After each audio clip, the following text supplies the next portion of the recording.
ብዙ እህቶቻችንን እንመለከታለን ሶሻል ሚዲያ ላይ ቭሎግ ሰሪ ሆነዋል ከንግድ ጋር ማይገናኝ ጀስት ራስን ለመሸጥ ቁንጅናን ለመግለጽ ትዳርን ለመፈለግ ቲክቶክ ላይ ልታያቸው ትችላላችሁ ይሄ ቦታው አይደለም ትልቁ ወሲያዬ ብዙ ወንዶች እዛ አደባባይ ላይ የሚያገኙአትን ሴት ለትዳር አይፈልጓት አንዱ ገርል ፍሬንድ ያዘኝ ትላለች አንዷ የተወበተች ልጅ ታሪኳን ሲትጽፍ ከዛም በፍቅር ቆየንና ሊያገባ ፈለገ እንደሚያገባኝ አቃል ሰርጋችን መቼ ነው ስለው ኦኔኮ ለትዳር ያንቺ አይነትን ሰው አልፈልግም ለጊዜያዊ ቆይታ ነው እንጂ አለ እኔ ለትዳር የምፈልገው ወንድም አታቅ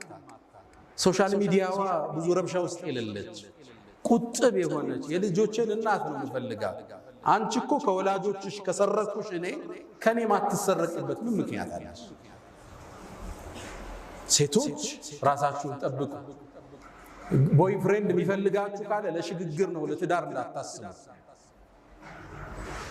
ሌላኛው አጋንዱ ቦይፍሬንዱ አውሎ ቆይ ከዛ እንጋባ ስትለው አንቺ ሙእሚን ነሽ አላት አዎ አለች ኢነመል ሙእሚኑነ ኢኽወቱን አላት ይባላል ታዲያ ሙእሚኖች እኮ ወንድማማች ናቸው አላት እኛና አንቺ ፋሚሊ ነን እንጂ ባለ ትዳር መሆን አንችልም ራስን መጠበቅ መልካም እጣን አያስመልጥም ሽልማትን አይቀማም ወዳጆች የነቢዩላህ ሹዓይብ ልጅ ወደ ሙሳ ስትመጣ አመጣጧን አላህ ገልጾታል ወጃአት ኢህዳሁማ ተምሺ አለ استحياء ራሷን ጠብቃ መጣች ሙሳን የመሰለ አላህን ያናገረን ነብይ ማግባት ቻለ ሐያዋ ከትዳር አላገዳት ቁጥብነቷ ታላቁን የአላህን ነብይ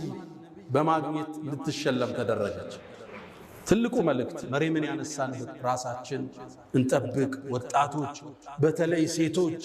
ምን ሰማው ታሪክ ብዙ ነው የቡሶች ህይወት እየተበላሸ ፊውቸራቸው እየጨለመ መጫወቻ እየሆኑ ነው የወጣቱ ራስን መጠበቅ ለቁም ነገር እስኪደርሱ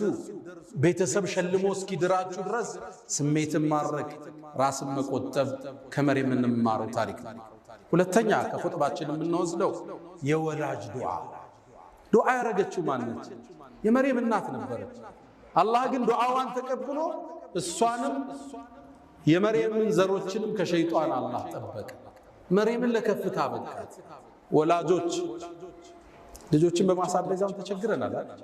ሞባይል ተቀማዋለ ዙሩ ሞባይል ያነሳል ቲቪ ሲዘጋበት እዛኛው ጋር ይገባል ልጅም ማሳደግ ፈታኝ ዘመን ነው አይደል ይሄ በተርቢያ ብቻ እናልፈው እንዲቀራ በመቆጣጠር ብቻ አንችለው ዱዓ የሚባል መሳሪያ አላህ እንዲያገረው ለልጅ ብቻ የሚደረግ ዱዓ ከሌሊቱ ስትነሳ ጾመ ስታፈጥ ሰግደ ስጨርስ ልጅን አስተካክልልኝ ፉዳይል ኢብኑ ዒያድ ታዋቂው ታቢዒን አንድ ዱዓ አለው اللهم ልጁ ነበር አስቸገረ ይመክረዋል አይሰማውም ይረብሻል አመፀኛ ሆነ ጨረሻ ለሊት ተነሳና አንድ አቤቱ ታቀረ اللهم اني عجزت عن تربيه ولدي ልጅም ማስተካከል አልተሳካልኝ አንተ ዋስተካክለው እሱም ይመስል ምርጥ አላህ አረገ ልጆች ዱዓ ይፈልጋሉ 90% ዑመሪ ዱዓ ከሌሊቱ ተነስታችሁ ዑምራ ስትሄዱ ሐጅ ስትሄዱ 90% ዱዓችሁ ለልጆቻችሁ አሉ በዱዓ አላህ በተአምር እንዲቀይራችሁ በቁጥጥራችሁ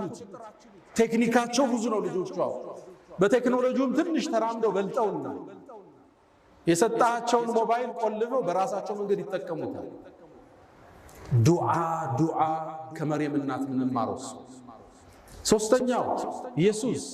አለይሂ ሰላም ነብይ ኢሳ የተከበረ የአላህ ነብይ መርየም የተከበረች ብፁዕ ቅድስ ይሁዳዎቹ ዲቃላ ናት ነሷራዎቹ ጌታ የጌታ እናት አድርገው አመለኳቸው እስልምና መሐለኛውን መንገድ ይዞ መጣ ጌታ አይደለች የጌታም ልጅ አይደለም ግን እሷ የተቀደሰች ሴት ነች ቁርአኑ ስሟ 33 ጊዜ የተጠቀሰች ሴት ነች ብፁዕ ነች ጅብሪል መጥቶ መንፈስን የከተተባት ሴት ነች ክብሯን አላህ እስልምና አጎ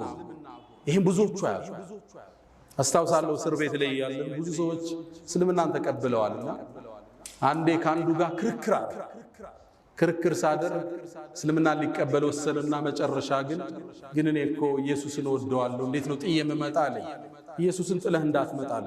ጥለህ ከመጣማ ሙስሊም አትሆንም አለ። እንዴት አለ? እስልምና ሁሉም ነቢያቶችን ካልተቀበለ